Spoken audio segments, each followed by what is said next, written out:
from Southern California, this is The Ryan Ries Show. Post your questions using @Ryan Ries on his Instagram, Twitter, or Facebook. Are you ready? All right, it is going down tonight. I got my good friend, my brother, my homie, my dog, Sonny Sandoval, the lead singer from the band P.O.D. and co-founder of the Whosoevers. Sonny, dude, it's been a long time since you've been on the show. Mm-hmm. I think you were on when we first started. Yeah, over at the other studio. Over at K-Wave. Yep. Yeah. It's been a minute. Dude, it's been, actually, we were on the radio about a month ago, and they said that was our 6th year of being on. Oh, wow. Is that gnarly? Time flies. Seems like you just started this thing like I know. yesterday. I know, it's crazy. We and Sean were tripping out. They were telling us it's like the anniversary, and we just can't believe what God's done over the years. It started with one station, and now it's on over 100, and it's just cool to see. And people are still calling us up and like, hey, we want to pick you up over here or pick you up over there. And it's just been cool because it's been a show that disciples people. Love having for people on the show like tastemakers and cultures, like someone like yourself. Like you're out in the mainstream, you're a band, you've been doing it forever, but yet you're a believer and you're just living the Great Commission where God has you. Because a lot of people think if you become a Christian, you have to become a pastor or an evangelist or work in the church to actually do ministry. But what I love about our relationship, and our relationship goes way back, and you've obviously you've been a big influence in my life. You know, it's in the book. You know, talking about how you've impacted my life and stuff. Yeah.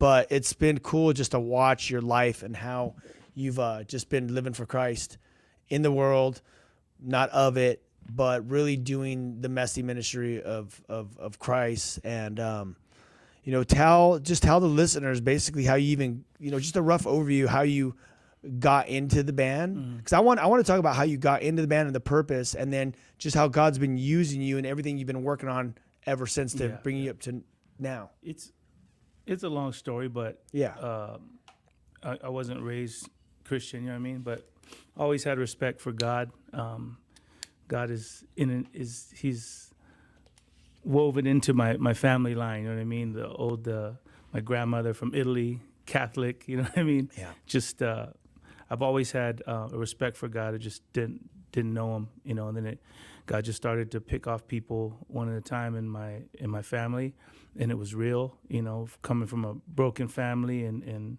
seen a lot of things and just neighborhood stuff. God was he was constant, you know what I mean, and he became real. It wasn't just hearing a story about him or, you know, going to Sunday school. I started to see him become real in my family's life. And then when my mom was diagnosed with leukemia, and she would, you know, soon after go to be with the Lord, I watched her just praise God through all that. And that was like basically as she's about to pass away. Yeah, she knew she was going to die. You knew it was real at that point. And then it was like, dude, she's anybody at that point would just lose themselves, you know, but she felt more in love with God, you know, with Jesus. And so that was real to me. And so, you know, pretty much on her dying bed, it was like, okay, I need to make a decision. What am I going to do? And at the time, I think it was more just for her, you know, she wanted me to know her Jesus. So I think at the time it was more like, okay, Lord, if she goes, you know, we need to settle some scores, you know? So I pretty much asked Jesus to come into my life the same day my mom passed away, you know, in the parking lot of this hospital. And then I went and whispered into her ear and I said, go be with Jesus. And it wasn't much after that she took her last breath. So from that point on, it was like, okay, I was 19 at the time, still trying to grow up. That's a young, you know, looking back at being 19 and losing your mom, that's a pretty gnarly age to, I mean, at any age to lose your mom, but you're in that 19 years leaving high school trying to figure things out. Still kind of getting into trouble a little bit. You want to bounce ideas back off your mom, and you know what I mean? Yeah, for sure. So that must. I mean, at the time, I thought I was grown and knew it all. You know what I mean? But you look back and you're like, oh yeah, really was kind of lost at the time. You know, but you know, at that point, it was like, okay, when she passed, it was like, okay, I'm serious about this. I want to know this Jesus that my mom knew. And so really just started to read my Bible and go to church and try to give up things that were in my life at the time that I knew probably wasn't good for me, but it was just a relationship, and at that time, my cousin, he's still in my band, the drummer Wav and Marcos, they were in another thrash band. I used to go to parties with them and where they'd play, and they would, they were Christians, but they had asked me to join the band, which was far left for me, wasn't something I ever planned or even liked doing at the time. I don't like being in front of cameras, or I'm not really about the me show. You're like low key. Yeah, but when they first asked me, I kind of laughed. I thought it was a joke, and but then some things happened, where but before that, I really did just ask God. I said, I just want you to use my life, whatever that means. Here I am falling in love with Jesus and knowing, starting to learn what it means to walk with God, and then the next step is whatever you see, God, whatever's good in me, use it. How'd you know that was the call from God? Because a lot of people ask, because people want to know when they give their life to Christ, the whole thing is they want to know what that call is. How do I know I'm in God's will? Yeah. How do I know that God's calling me to something? Like, how'd you know that it was? I think for me, even at the time, it's not yet more. I knew that it was all new, and I should just be quiet and sit at God's feet and just kind of soak it all in. So that's what I did, and then in the same time was just more or less learning how to live, knowing that my mom's not here anymore too. You know what I mean? So it was still processing all of that. So you were getting discipled, basically, just kind of learning who Christ was. I mean, I was working. I was kind of just walking. Yeah. And at the time, I knew. Like I said, it was nothing that I wanted to do, be in this band, but I was praying about it, and at the time I had taken some time off work and went to do landscaping with my uncle up at In-N-Out Burger up in Fresno, and the Wednesday night came and we were like, oh, let's set up a Bible study. We went to the local Calvary Chapel, Fresno, and there was nobody there, and at the time, here I am praying about, dude, am I supposed to be in this band? Like, what's going on? And then we're inside the church, and then two guys walk in, and it was the drummer and the bass player for this band called The Crucified. And at the time, I don't know Christian music. I still don't know Christian music. You know what I mean? But I knew The Crucified. They were playing opening up for like Pantera. They were doing all kinds of. They were in the world. Yeah, that's sick. Yeah, and I knew of them from. I didn't know that. From just going. I mean, they were Christians, but it was more. It was a scene at the time that. Because they were awesome, you know what I mean? Yeah. They were drawing people that weren't saved. Yeah. And I had seen them a few times in concert, and I was always kind of mesmerized by them, just how bold they were about their faith. And so here I am at this Fresno Calvary Chapel praying, what I'm supposed to do, and then here walks in these two guys, and then we end up talking with them, and then it was just like, it just felt like that was confirmation. And then my cousin and I went back to the motel after that before work, and then we started writing lyrics for the first song. That's so I just kind of, and again, it goes back to my story even beforehand. I was at a Crucified concert when my mom was back into the hospital, and right before she passed away. And so it's more to the story, but it was all those God. Divine appointments. It's almost like there's just, we talk about signs and wonders. There's these things where God, I might not have figured out unless these things happen, and it was just kind of obvious that this was a coincidence. That's what I call, moving, how God works supernatural, just in the natural realm. It just seems so natural the way it's all laid out, but God's behind the scenes, right. And he's the divine chess player, and he's like putting the pieces together. And I like when that works that way for me, because we're too busy trying to figure things out. And like, where are you, Lord? And God's like, dude, didn't you see all these things I'm putting in your path, It's so true. We could complicate things so much. And God, what are you trying to say? And he's just like, dude, I'm doing it. I'm doing it. I'm showing you. Yeah. And that's just convicting even for me in the place in my life right now. I'm constantly going, God, what do you want to do? But then I'm kind of like sit back. It's like, then yesterday, I was just like, I got to sit back for a minute and like kind of like look around what's happening. Things are happening, but they're not like happening like, God, what are we doing? The way you see it or the way you want it. Exactly. So God lines it all up. He confirms by the leading of the Spirit as you're in the Word. He confirms for you to be in the band. And then so what happened from there? You guys are writing? we just started writing, pretty much, and then told the other two guys in the band that it was a deal, and we just started writing songs, having fun. But my heart was from the beginning was like, I didn't know what I was doing. This was something new, to be behind this mic and in front of a crowd. But at the time, I really was just grateful that I was getting to know who Jesus was, and that I was feeling it at the time, And yeah, I want to ask you something. Yeah. So as you, because I love the way you talk about Jesus. So when you started discovering who Jesus was, from not being a Christian to all of a sudden you start reading the red print and the stories. Yeah. What was your take on this man they call Jesus? Again, I knew the hits and the stories, you know what I mean, from going to youth group here and there or a camp here and there. But I always just thought I was just doing it because it was good to do, you know what I mean? Or even at the time, maybe it was what my mom wanted me to do, but now that she was gone, it was more personal. And so now I was responsible for my walk with God, how much time I spend with the Lord, how much time I talk to him.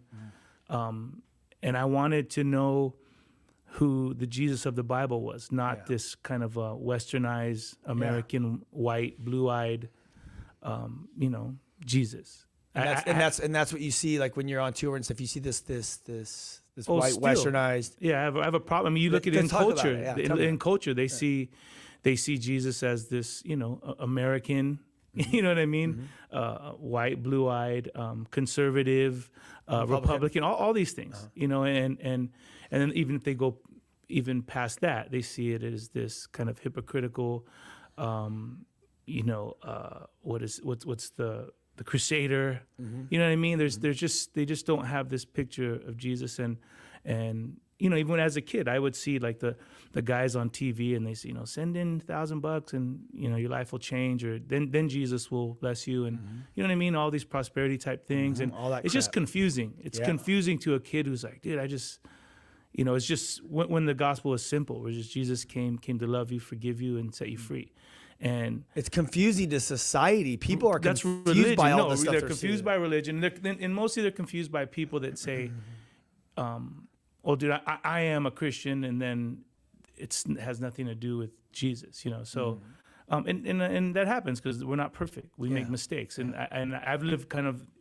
Especially being in the secular world, I've lived with that kind of burden on my shoulders where it's like, man, I don't want to mess up because someone's watching me. I don't want to stumble anybody, or, then you realize like, dude, don't put your eyes on me, man. I'm so not perfect, but that's why it's a journey. And that's why I was asking you, is because like here you are, you're reading about who the Jesus is the Bible, but then you're seeing all the stuff on TV that the charismania and the selling the holy water and no way, give dude. $1,000 and your God's gonna bless you 1,000-fold. And those people are going to be judged, Yeah, that's scary. Yeah, and we really just read the Bible, see what Jesus did with those kind of people in the Bible. But now here you are with all that being said, and then now God's pulling you into the mainstream. And you're dealing with, people are looking at you now as a Christian. So they're looking at the baggage from TV, but then they're looking at you. So the way you're conducting your life, the way you're trying to conduct your life, because we're all sinners, saved by grace, obviously. And God, we all have different convictions as well. That's the one thing that is so, it's like, because I was talking to my neighbors the other day, and they were asking about birth control or what do you think about in vitro or this and that, if God doesn't, and they just really realize like so many people have so many different views, so many topics and so many stances, and everyone thinks they have the right stance. Right. Not my neighbors. They weren't like judging or anything, but they were just kind of asking these questions. But here you are now. You're in the mainstream in this band. Yeah.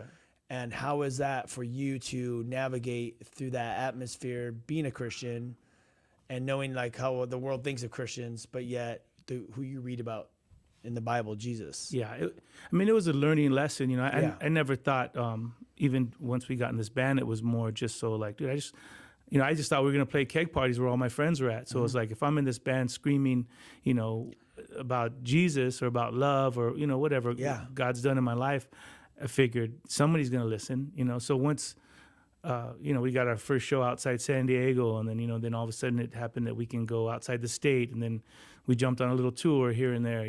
So things just started to happen. but then once we got signed to Atlantic, obviously years later, you guys blew up. then it was a different thing. All of a sudden now, you're definitely in the public eye. You're on TV or in magazines. You're networking with all these people in the business, and so you're. And at the same time, it's always in the back of my mind. I don't want to mess up, man. Dude, I know the pressure, huh? It's pressure, dude. The pressure. Because then I remember getting to a point where it's like a lot of things happen where it's like, not that you don't care anymore, but you're like, you don't care. You're just like, I know. You're like, dude, I'm trying to live my life the best I can. And, but not even through all my walk through even the industry is like, it's never changed that, I would always take the time if someone said, hey, dude, can I talk to you about Jesus or can you pray for me? It was like, if anything, that was the best part of a lot of that stuff because I knew that's why I was here. I wasn't here because I thought I was a great singer or front man or I want to be in a band. Even now, I look for it. Almost 30 years later, I still look for the opportunities, whether it's, I could be walking to sound check and if a kid's outside and he's like, hey, dude, can I talk to you for a minute? It's like, I want that opportunity.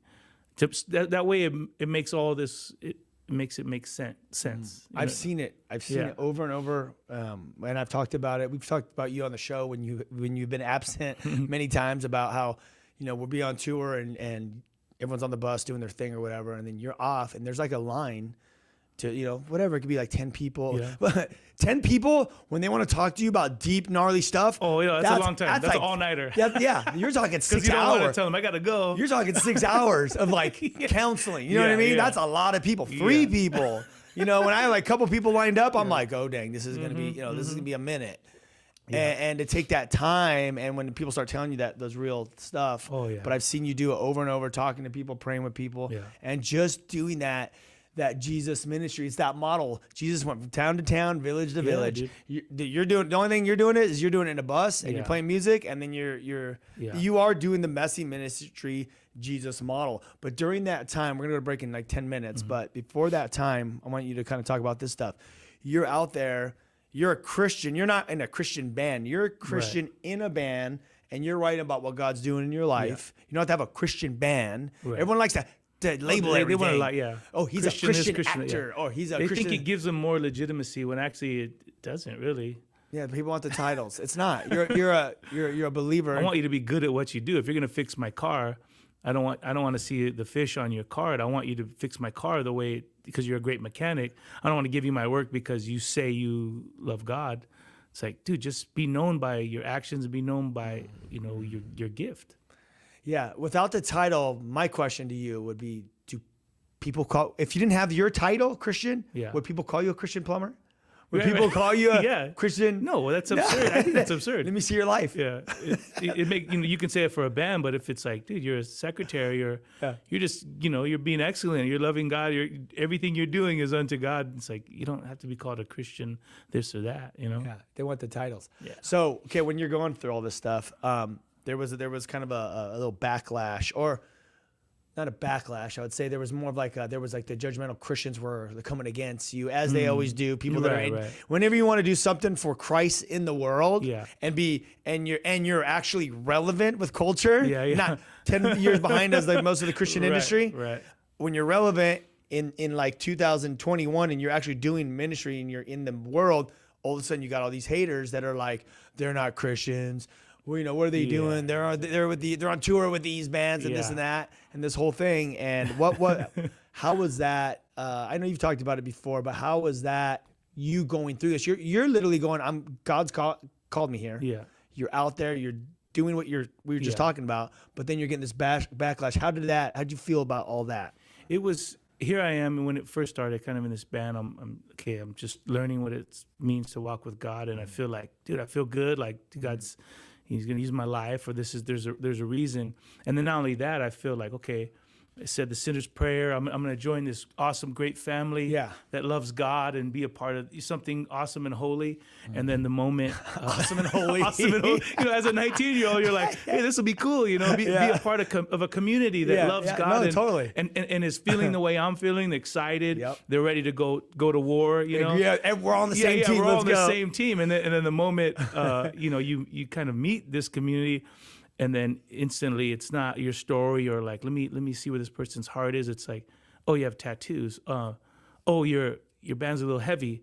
Oh, your friends are this. It's all these things. Because you guys were like the only ones with tattoos back then in the Christian world. That's just it. It's like we weren't a part of the Christian world. We were in the hardcore scene, Exactly. the punk scene, the underground scene, just doing our thing. And we're playing these shows with skinheads and we're playing with everybody possible, these crazy parties, crazy underground things. And then, believing all that there's this community of believers behind us, just, You were popping the Christian bubble. Yeah. But see, at the time, I didn't even know that's what it was. I know. But it's like we said before, like where God does things. I remember we were playing all these clubs, boys and girls clubs, parties, all these things. We're building up a name in San Diego. Yeah. And the first time we get asked to play a kind of a churchy Christian outreach venue, they stopped us on the first song and said that this was not of God. So that at that point it was like, dude, okay, we're getting known in San Diego, playing all these clubs, bars everywhere, and they're digging the sound, they're digging our band.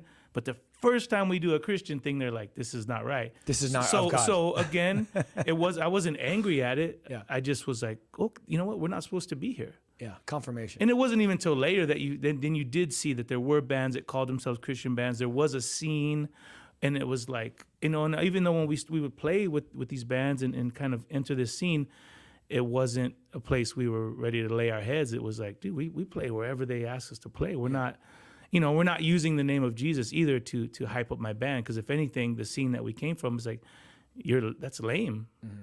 I mean, that's flat out. Oh, yeah, You're a Christian, or you talk about Jesus, that's lame. The only reason why they would say, oh, those guys are Christians, because we were so open with the Faith. lyrics, and we would talk about it on stage, and so interviews too, right? You guys were always. Yeah. But at the time, there was a straight edge scene. There was like there was a Krishna scene in the hardcore movement.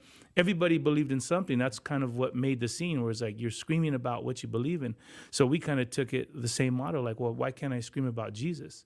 I didn't know there would be backlash from the world or Christians. Mm-hmm. It's just something I was learning at the time. Mm-hmm. So then you start to learn, like, oh, okay, so here, because to me, Jesus just saved my life. He's doing something awesome in my heart and mind and soul, and then why wouldn't the world want? They're dying to hear this news that they're dying to hear what I have to say to them. Mm-hmm. And all of a sudden the world is like, keep your Jesus to yourself. And then the Christians are like, you don't really know who Jesus is. Yeah. So it was confusing. Yeah. But all the while still trusting God, saying, dude, well, we're going to play wherever the door's open. And what's rad is, as you say that, I remember that time when we were in Cornerstone for that festival. Where was that? Ohio or something? Bushnell, Illinois. We were out there, and I remember this guy came up to me, or us, saw you, and came up to you, because you just shaved your dreads. So they were like, is that Sonny or what? It's kind of about a year after or something like that. And he was like, hey, man. He's like, I got held up at like gunpoint by some skinheads. Yeah. And basically I don't know what he did. He did something where they wanted to kill him. It was at a club where he popped, something happened. They kidnapped him. They wanted to kill. Yeah, they kidnapped him. They wanted to kill him. They beat him up, and then they put him in the trunk, and they were talking about they were going to go. Basically, they were driving him out to go murder him, right? I remember that. And then all of a sudden, he ended up, I think, in the front seat or in the back seat or something. No, he was in the trunk. I just was talking about this story recently. Okay. I told the guys, and I thought I already told them this story, but they never heard it. He was in the trunk. They threw him in the trunk. They were taking him out to the woods to kill him. They were bumping Southtown on a tape. Okay. The moment they opened up the trunk and they were gonna kill him, he was like, wait, Southtown, P.O.D. I love P.O.D. too. And then he was trying to relate to them with like, dude, we're the same people, like, because at the time nobody really who else knew about P.O.D. We were such an underground thing. Yes. And it was like he related to them on P.O.D. and they literally took him out as he kind of just did his spiel. And then I think they untied him or whatever, and then just let him go. That was it. That was. I couldn't remember if he was in the backseat of the trunk, but it they was kidnapped Southtown, him. and that literally got him out. And he's like, dude, that saved song. my life, and then that led him to the Lord. Yeah. Unbelievable. I mean, dude, I hear those stories though all the time about your music. I mean, I've been with you so many times at music festivals or concerts or just wherever people see you and recognize you. They like, hey man, your music, man. Yeah. I know you're singing about something, man, or whatever. Right. It's just the lyrics are there, and that just goes to prove it doesn't matter what and this is for the listeners. Like, if God's lead you to do something, you just got to go do it, and you can't worry about. I call them keyboard gangsters, or actually Head made that name up. Keyboard gangsters, where they're typing stuff on blogs or Instagram or whatever, or even when I've seen people come up to you and to me, and you call them the buttman. It's also in my book, Kill the Noise. When I quote you, call them people the buttman. Hey man, Sonny. Hey dude, I love what you're doing, but those tattoos, everything, but the music, it's like the buttman.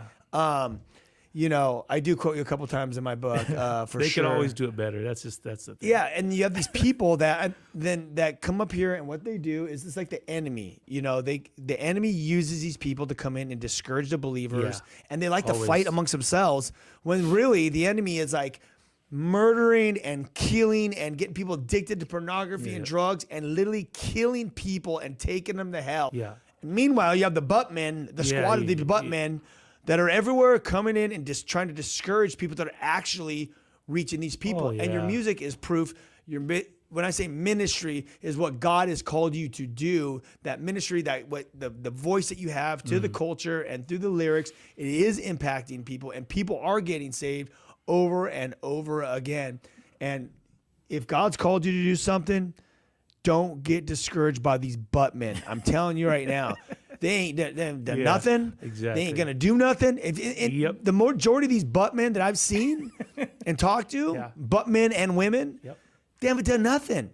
The majority of them, one of these buttmen is basically a woman, was like, she got saved. She used to go to Korn concerts, probably your concerts too, got saved, went to Bible school, then to seminary, and now she's arrived. And now she just comes against everyone that does everything. She forgot where she came from and the importance of being back in that community and actually letting your light shine and having conversations and being there. The buttman, man. Don't be a buttman. Yeah. Hey, listen, we're going to go to break in a minute. I do want to plug a couple things. First of all, talk about this really quick. You got something going on here. Those shows. This is a 20th year of anniversary of our biggest record, Satellite. And we're doing a re-release later on this year, but we finally did a concert series stream. So we recorded 3 shows at Petco. A lot of people say they think it's live, but it's not. It's not live. We did 3 sets in one day, and we're gonna spread them out. So starting in May 17th or something. I don't know. 3 sets in one day. You're too old for this, bro. I'm still hurting, and not playing in a year. I'm still hurt. Oh my god. Yeah, dude. That is cramping crazy. up on stage the whole time. Yeah, it was fun though.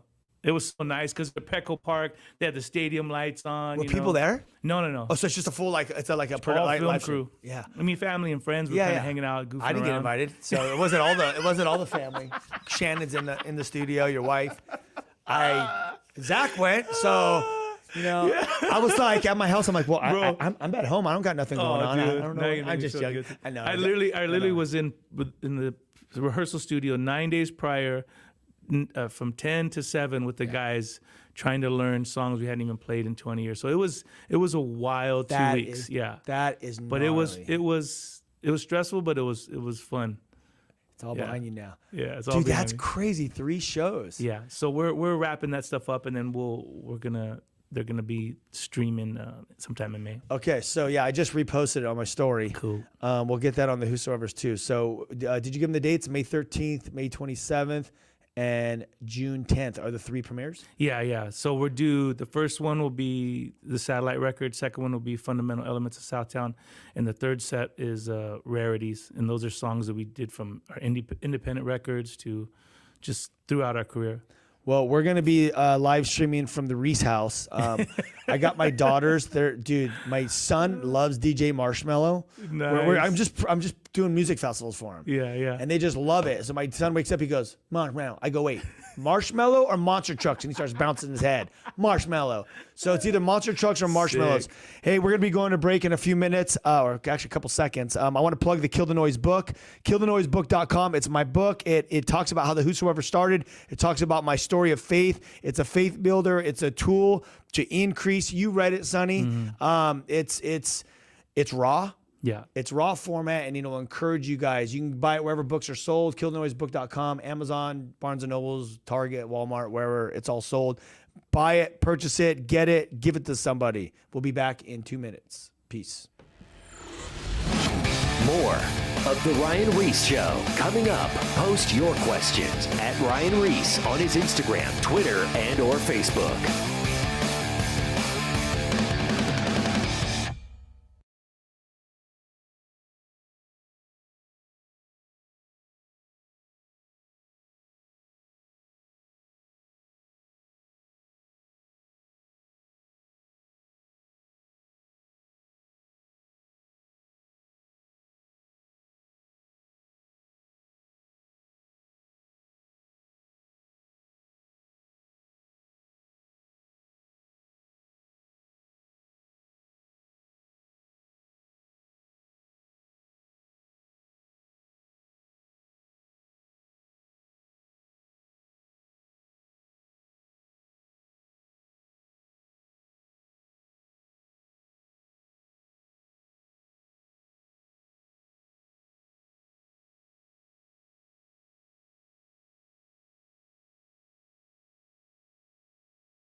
Now, back to the Ryan Ries Show.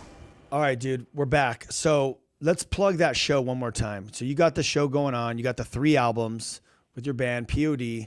You have May 13th, May 27th, and June 10th. And if you go to Sonny Whosoever on Instagram or P.O.D. website, what is it, payableondeath.com? Yep. Payabledeath.com. You can find it's a live stream. It's an announcement. The Ries family, we will be streaming it. Well, like I was saying, I want to introduce my kids to music and music festivals and just all these cool, sports. And I want to get them in that whole environment, For sure. Dude. So and they just love it. Like I was starting to show them music videos and they're just like, because, they're very limited on screen time. We have it's like 30 minutes a day, or I think now we do 30 in the morning and then, or 30 like after they do their first stuff, and then it's 30 in the evening, like after around dinner time. But I'm like, instead of watching cartoons, let me show them some music videos and different skating, things. Surfing, all kinds of cool stuff. Monster Trucks is a hit in our house. But I want to show them this stuff, and they're just like blown away because we've kept them away from screen time because we don't want to be stupid, right? Yeah. So we're now, as we're showing them key things, like we have limited time, let's show them like cool things. Yeah. that will get the creativity going. I think little Evelyn, she's like the little artistic, like That's what's up. she's dude. she's gonna do something. I don't know what. She's all into it. Like I showed her, I put on like some of the EDM music. She disappeared, came back she came back with like a rainbow, or no, what was it? Like it was like a rainbow mermaid swimsuit, a beach ball, goggles on her head, and some like crazy boots. Yeah. I'm like, she's like she's ready for the music festival. I don't know what the heck's going on. She just has it in her blood. And then my son's I guess Crystal's like, he's mini you. He just like you. Anyway, so let's get we'll be streaming the P.O.D. event. I can't wait. This is gonna be actually their first like rock like music to hear, you know, because they've been doing the EDM thing. Yeah. But now we're gonna introduce them to this. So this is gonna be dope. Heck yeah, man. All right. Before the break, we were just talking about how here you are. You're a Christian. You're in a band. P.O.D., which stands for Payable on Death. Which, dude, that name is too hard. It's too hard. Payable on Death, because it's always like P.O.D. But man, that name is just too sick when you say it out. Yeah. And you're a Christian. You're out there, and your lyrics are impacting people. You're hearing people's lives being changed. What else? But then the Christians. Like the not all Christians, because there's a lot of Christians that love you and pray for you, but there's just like the sect of the Buttman that we were talking about. And if you want to know more about that, you can read the book. It explains a little bit more. But just these people that are always coming against. They discourage. Like they're discouragers. They discourage you. You know, and we've walked through with Head and those kind of guys where they just always discourage. Like, you know, you're never doing it right. You know what I mean? They the way they think you're supposed to do it. But it's kind of like you said, when you know you have that call, and it's like, you just have to trust God that I'm doing the right thing. You don't always get the confirmations. You know, we would play, you know, it's like when you play bars or clubs, and you know, you're kind of doing what you believe you're supposed to do, and then, you know, it's not like you're doing an altar call or people are coming forward and falling on the ground and giving their life to the Lord, but you're trusting that you're planting seeds and it means something. And, you know, in almost 30 years of doing this, I'll still meet a guy at a show, and he'll be like, dude, I saw you guys in San Diego, you know, 25 years ago. I was sitting in the back of this club, and you guys planted seeds in my life. And then he'll go on to say all the amazing things that God has done in his life so far. So it's always a confirmation that, dude, you were doing what you're supposed to be doing, you know. But even like when there's a lot of albums that we've done, you know, when it could have been some of the darkest times, even my own spiritual walk. Yeah. And then always thinking, dude, is God using this? Is like, are these lyrics right? It's those dry seasons. It's just, what is it? And then again, you'll so many people you'll meet, and you're like, dude, this song, it spoke to my life, and then I know it had to have been God, because I was searching again, you know, during that time. But God, you know, he still uses it. You know, I want to talk about two things. One thing you said is, you know, you're saying that one guy was in the back of the bar. You played. Music's powerful. Lyrics hit. Yeah. It's the same. It's just like when you play worship. It's the Holy Spirit just works through the vessel, right? It's the same way that it doesn't matter what kind of music you write, but that guy got seeds. But also, I'm going to quote Lacey Sturm. She wasn't even a Christian. She was in the back, very back at some stadium you guys were playing at, in the very top back in the nosebleed. And she says when you came out and started playing, she felt like this presence, like just give her a hug. Yeah. She just felt love. I love that story, dude. And that's the Holy Spirit, is like when you're vessels of Christ and you show up, he just does. His presence just comes. So you don't have to worry. But that's the thing. It takes the pressure and the burden off you. I think what happened when Christians were coming against us at the time, it kind of pushes you to do what God's not calling you to do. Because then you're trying to please them instead of pleasing God. So it was like, you know, when we go up there, you feel like you have to say something. You feel like you have to do something. So it's very contrived. It's very led by someone who's standing there judging you, when God is saying, dude, go up there, play the music I gave you, love the people, and dude, let me do the rest. And to me, that's easier, because it's like I don't have the pressure of, you know, trying to sound right or say the right words or being this minister or, you know, whatever. Yeah. It's like, dude, God just gave us music to play. But even now, every time we go up, you know, or say we played Ozfest or we do all this stuff, I know I'm not going to go up and give an altar call. Like, why not? Just, get booed off the stage. You'll never play the music festivals ever again. Is, a wise guy once told us before when he saw us playing the clubs, he's like, dude, I see you guys are picking up this momentum in San Diego, playing all these places. But he also saw how very aggressive we were. And the time we had a song like abortion is murder, it's very hardcore in your face, a lot of stuff. We would say things that were very kind of militant about our faith. And, we're still learning. And this guy, he told us, he said, man, you guys are playing in places that I'll never get to, and most Christians will never get to. And he said, kind of view it as you're a guest and they're inviting you into their home. If you come down and burn the place down, you'll never, ever get invited again. So we saw that. So he just said, if I can encourage you in one thing, like, just lead in love. Because we came in, it was like, we always felt like we had to fight for Jesus, or defend Jesus when that's not the case. I think that goes with all Christians. With everybody, or you feel like whatever, you want to prove a point, statement, whatever. But the more we try to lead in love, and that mentality of like, you know what, dude, I'm thankful that they're letting me play this club and this bar, and I do hope they invite me back. Yeah. So what we need to do is be excellent in the music. Yep. We need to be cool. You don't come in there and just say for the sake of burning it down for the gospel's sake, and then it's like, okay, that's the last time you'll ever be there. So that's not wise. That's burning bridges. Yeah. So we learned, and we learned through records. If you see the progression of records, it's just the way we said things, and the way we tried to be more universal with it, so that people would listen to it first, not just say, oh, that's that Christian band. It's not for me. I don't want to hear their music. So we were very smart in the way we did it, I think that's a wise thing just for everyone that's listening now, is even when you go to wherever you go, like, we're touring skate parks. Yeah. Anywhere we go, any place we go that's not in the church, you're there in their environment, especially at a skate park. It's a scene. It's like going to you have to speak their language. Yeah, it's like most skate parks are in inner city. There's a lot of drugs and different things. So it's like you're getting all the rebels of the rebels there, all the outcasts that don't give a dang about nothing, and they're gonna size you up. And when you go in, they gotta see that you're the you're the real deal.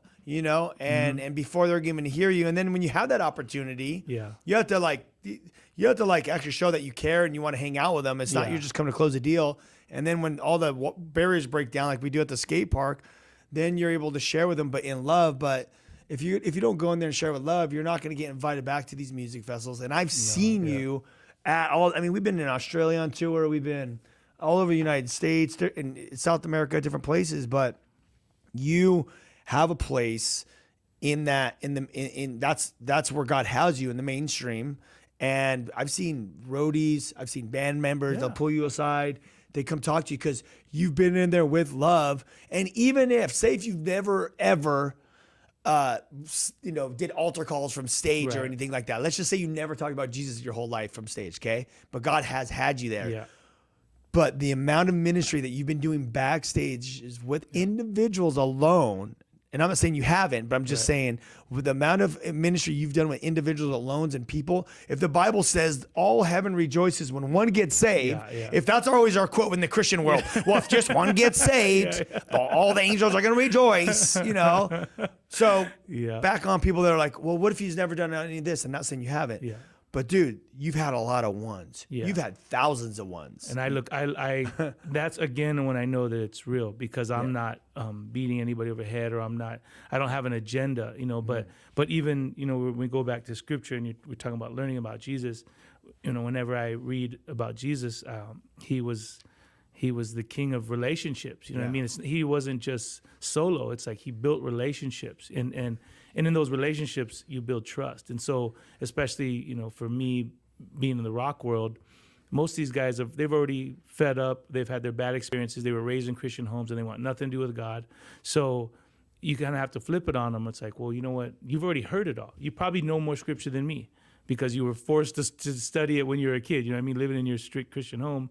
So now it's like they already know that I'm a believer. It's like, now how much can I just love them, be their friend, not be judgmental, and just see that they really care. And then once they know you, in which they do. I built relationships with rock stars for almost 30 years. Yeah. And then they're the ones who are like, we're brothers now. And then, my Jesus has more credibility in a way where it's like, okay, I want to know your Jesus, Sonny. I don't want to know the Jesus that I thought or that I grew up on, or, you know, this whack dude, you know, that's saying this or that about Jesus.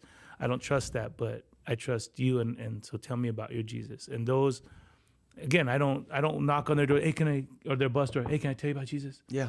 They just come because they see your life. Because it's like, dude, we love each other and we're friends. Yeah. And they know I genuinely care about them. Exactly. You know, so.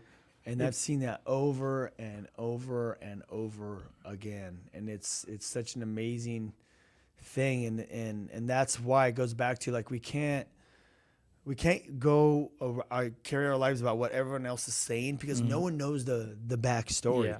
No one knows what's going on in people's lives behind the scenes, what's happening, you know. And you know, I've talked about many artists that we know of how, man, I've seen God use these guys, and the stuff that you don't see, because you know what? Yeah. The bottom line, when you're backstage and you're talking to people, there's no camera. Yeah, no one's gonna see that. You're not gonna be filming these private events, you know what I mean, that are happening, these cool little stories. And when you relate it to Jesus, he was there. That famous story of Jesus hanging out with the tax collectors, you know, being there. Then you have the Pharisees. They brought the girl that was in adultery, the sinner, you know. Well, Jesus, what do you say? Yeah. You know, he's like, well, whoever doesn't have sin, cast the first stone, you know. And then he just basically, what does he tell her?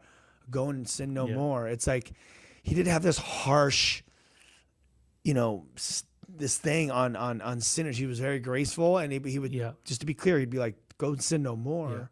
But like, God loves you. Like, I'm not coming to judge you. And the scripture says that Jesus didn't come to judge the world. He came to save the world. So if we come with that, if we got to always, as Christians, keep that mentality, that we always have to remember that we're nothing. We're sinners saved by grace. And when I start getting judgmental, if there's like thought process starts happening, or I start thinking I'm too cool for school, or like, God, man, Ryan, you're you know, Satan puts those thoughts, you're doing pretty good stuff. Like, like you know how I ground myself? If that stupid thought ever comes in my mind, and I'm just being transparent because we're all humans, and these little stupid, I call them these fiery darts, or these little footholes that the enemy wants to get in, because he wants to get you thinking you're dope. You're not dope, right?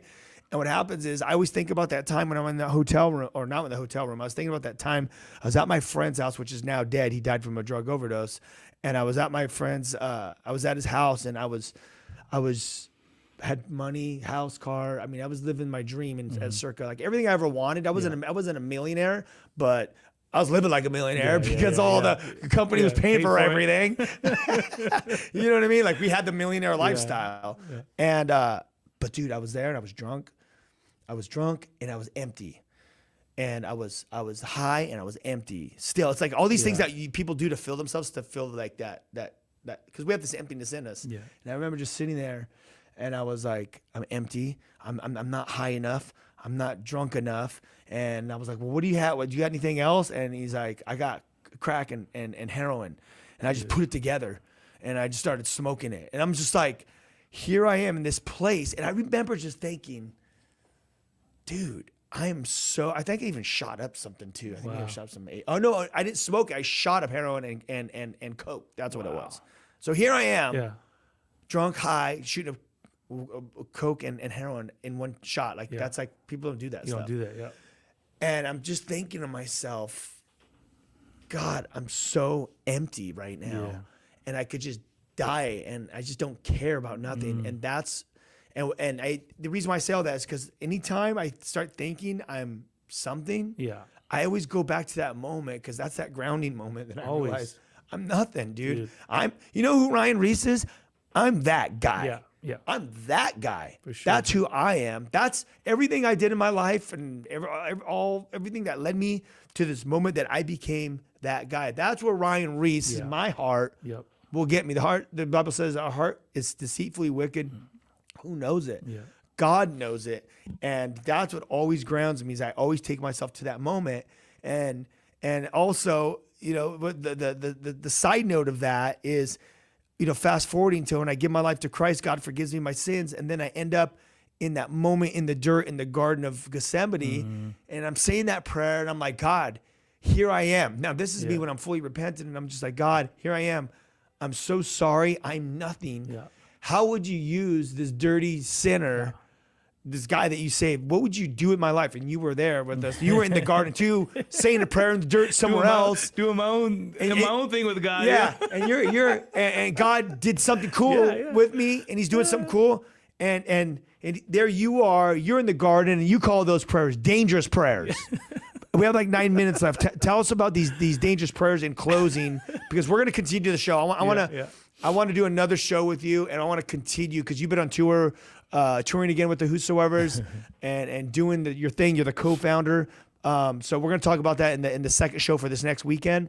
But tell me about some, because we're just kind of closing here. Like, tell me about these dangerous prayers that you make, how they've impacted your life to where you're at now. I mean, just going back to what you were saying real quick. I think even for me, you know, when God found me and I was outside this hospital, it was all before any music. It was before any success, any type of celebrity, and so I don't identify myself with any of that, even though that was awesome and changed my life in some radical ways.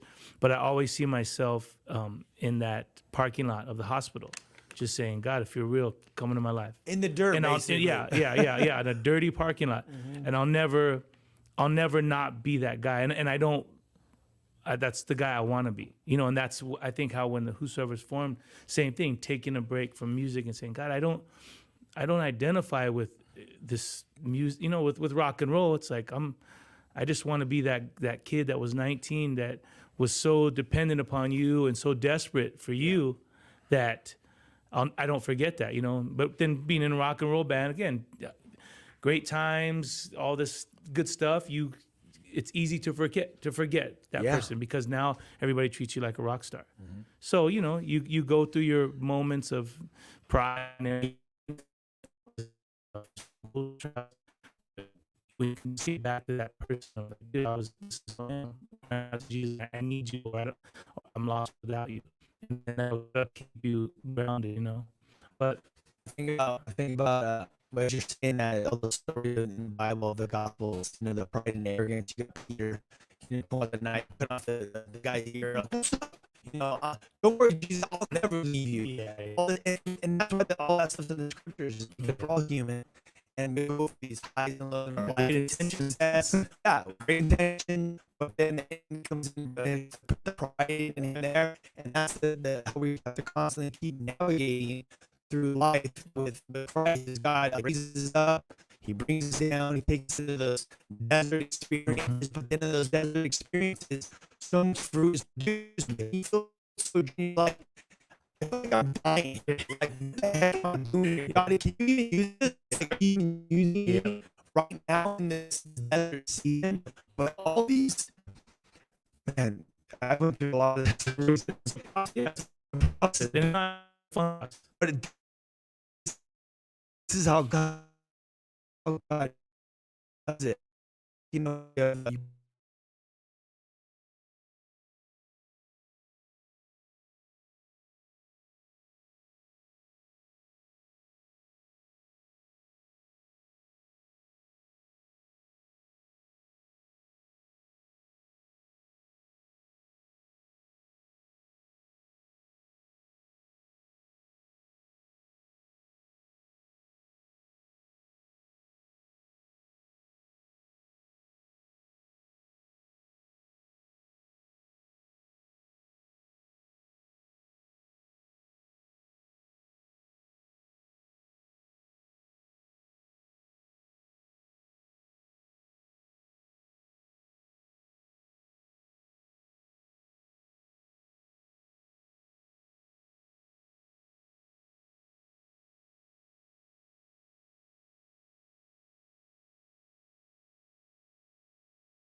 But we say we're not perfect, and that humbles us for a second. God, you have it figured out at this point in life, but you're still gracious enough to walk the pace, which is beautiful. Things, and that's the thing is like I'll tell people because people are like, oh, what do you think about this guy? And I'm just like, guys, everyone's in a different place to walk. Like, I'm in a different place to walk with my dad. Yeah. You're a Christian way longer than me. I mean, you're in a different place. Ed's in a different place. Macy's in a different place. And we all come from different places. So there's, the gospel's saying the words there. It's a lamp to our feet, leading guide this Holy Spirit. But